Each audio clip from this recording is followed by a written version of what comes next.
قال نبی صلی اللہ علیہ وسلم اول الناس بی یوم القیامت اکثر علیہ صلاۃ۔ آپ صلی اللہ علیہ وسلم نے فرمایا قیامت کے دن لوگوں میں مجھ سے سب سے زیادہ قریب وہ شخص ہوگا جو مجھ پر سب سے زیادہ درود بھیجنے والا ہوگا۔ اور جمعے کے دن درود پڑھنا بہت بڑا افضل عمل ہے۔ جو شخص جمعے کے دن 100 دفعہ درود شریف پڑھتا ہے اس کو تقریباً 200 سال کے گناہ معاف ہو جاتے ہیں۔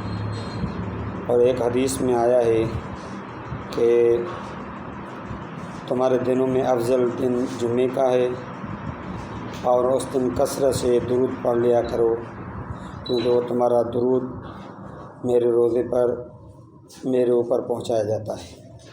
اور ایک روایت میں ہے کہ جمعے کے دن یا جمعے کی رات جو کثرت سے درود پڑھتا ہے تو قیامت میں محمد کریم صلی اللہ علیہ وسلم اس کی شفاعت کروں گا۔ آج جمعے کا دن ہے، کثرت سے ہم آپ صلی اللہ علیہ وآلہ وسلم کے اوپر درود و سلام پڑھیں، خود بھی پڑھیں، اوروں کو بھی پڑھنے کی تلقین کریں، اور اس بات کو صدقہ جاریہ سمجھ کر کے آگے بھی لوگوں تک شیئر کریں تاکہ وہ بھی درود پڑھیں۔